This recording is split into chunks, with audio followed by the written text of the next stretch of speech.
In the bitter winter of 1624, as the kingdom of Aroden was strangled by famine and superstition, Queen Marina went into labor 3 weeks early. Storms cracked the sky open like a shattered bowl. Thunder rolled across the palace as if the heavens themselves protested what was about to enter the world. Her screams of childbirth echoed through the long marble corridors, dragging servants from their chambers. Torches flickered violently, their shadows warping into monstrous shapes on the walls. Midwives rushed into the chamber with bowls of hot water, cloths, and the trembling hands. They whispered prayers, some to the saints, others to forgotten gods. What emerged from the queen's womb silenced the room. The infant did not cry. He did not blink. He did not breathe for the first 5 seconds until a sudden, guttural growl burst from his throat. His skin was ghost pale, almost translucent, with veins as dark as ink running just beneath it.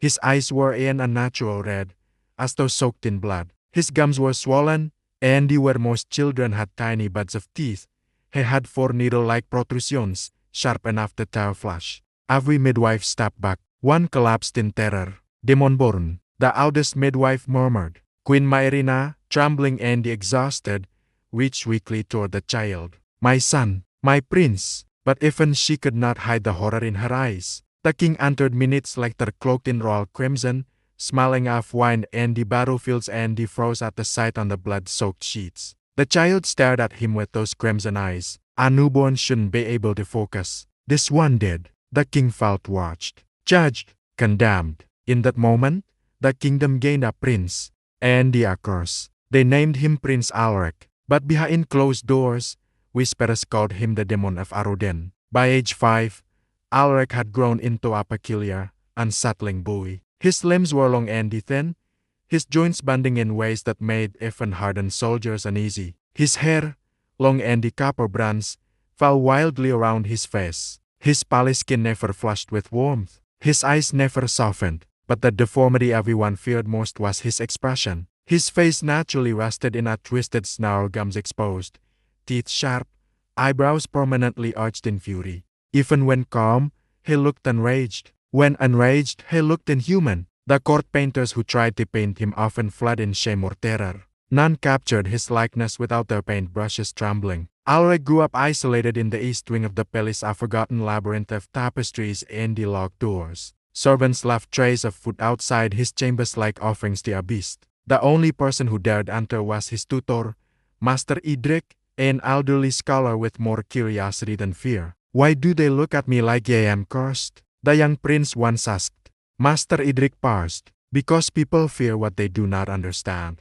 Do you fear me? Alaric asked. No more. Idrik lied softly. It wasn't the prince's appearance alone that frightened the kingdom, it was the strange occurrences around him. Animals acted oddly in his presence. Horses reared violently. Dogs whimpered. Birds fled. Candles extinguished when he walked past. Mirrors warped his reflection. And only once he whispered a word under his breath, and a window shattered across the hall. Rumors spread like wildfire. Some believed he carried the blood of a demon. Others whispered the queen had consorted with creatures from the forest depths. A few priests demanded the prince be exorcised or executed, but the king, torn between political necessity and the paternal shame, kept the boy hidden rather than harmed. Yet hiding him did not stop fate. When Alaric turned 13, the kingdom celebrated with muted cheers and false smiles. A royal feast was held.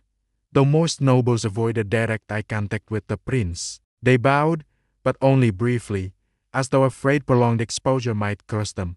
That night, however, something happened that would forever stain Alaric's name. Lord Harin, a boastful noble known for his cruelty, approached the prince with a drunken swagger. So, you're the demon child, he slurred. Tell me, boy, did your mother scream when she birthed a monster? Alaric froze. A murmur rippled through the hall. The king's jaw tightened. Before anyone could intervene, Lord Harin shoved the prince backward. Look at him. Look at those eyes. Those teeth. He should have been drowned at birth. Alaric's breathing grew ragged. His hands trembled. The candles flickered. The temperature in the hall dropped so sharply several guests gasped. Lord Harin's mockery turned to panic as his breath fucked in the air. What is this sorcery? Alaric whispered. Stop. Every window cracked. Every goblet shattered. Lord Harin staggered backward, clutching his throat as though invisible hands were choking him. The hall erupted in chaos. People screamed. Guards rushed forward. But it was too late. Lord Harin collapsed,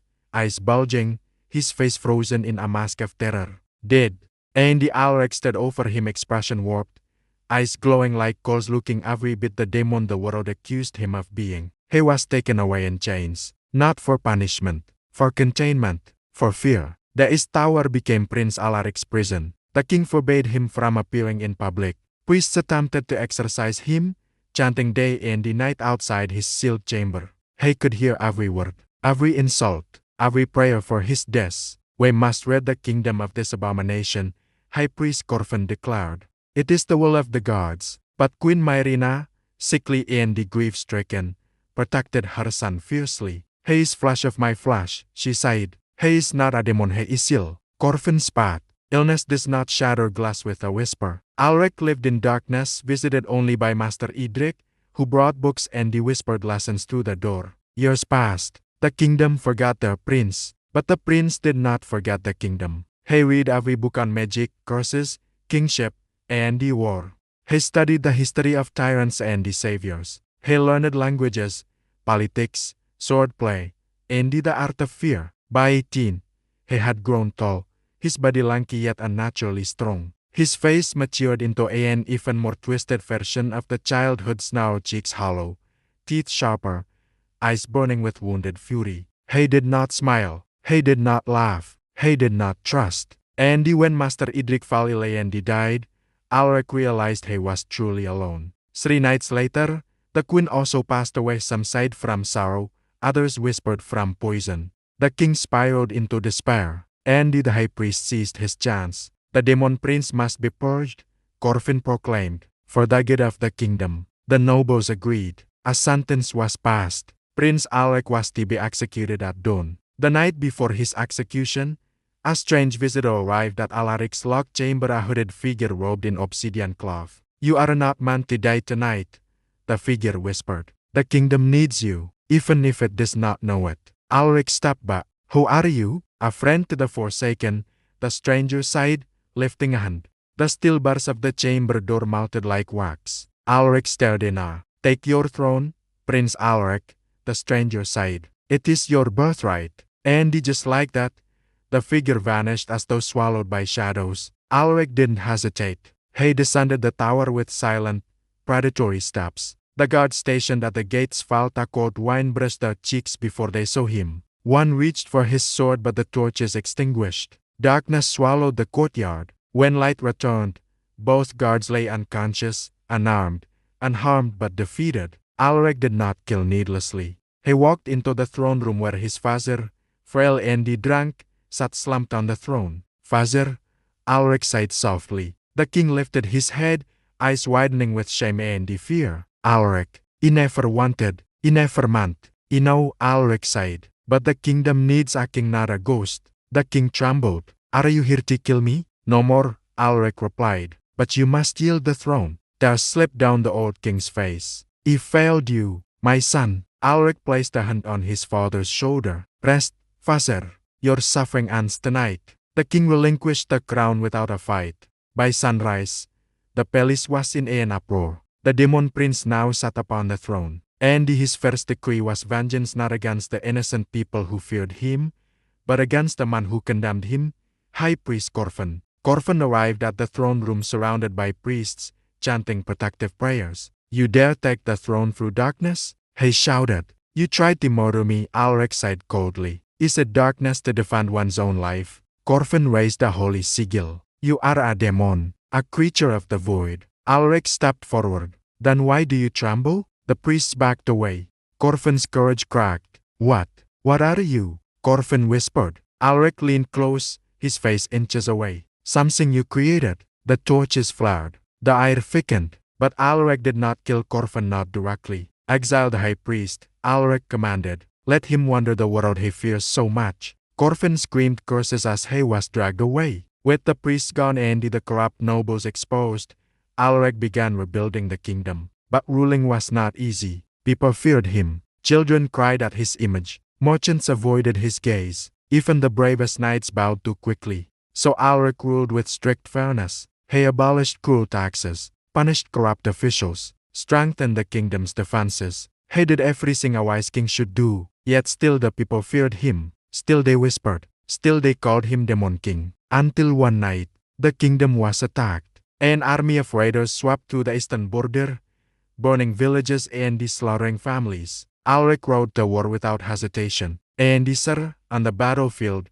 his true nature manifested not demonic, but extraordinary. He moved with unnatural speed, striking down attackers with precision. Arrows veered away from him as though the earth itself obeyed him. His presence turned the tide of battle. The people who once feared him found themselves chanting his name instead. King Alaric! King Alaric! When the battle ended, Alaric returned home not as a monster, but as a savior. Years later, scholars studying ancient manuscripts uncovered the truth. Prince Alaric had not been born cursed. He had been born with a misunderstood condition, one that twisted his facial muscles, sharpened his teeth, and caused unpredictable neurological effects. The strange phenomena around him were not demonic power, but a unique mix of atmospheric pressure sensitivity, where synesthesia-like perception, and an uncanny instinct for reading people and the environment. He was not a monster, just different, just misunderstood, just feared.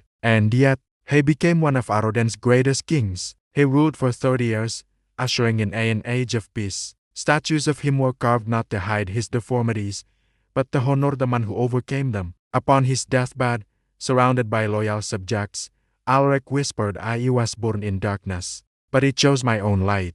And the kingdom finally understood he had never been a demon, just a man born into fear, who rose above it to become a legend. Thanks for watching, and if you enjoyed this story, be sure to follow for more.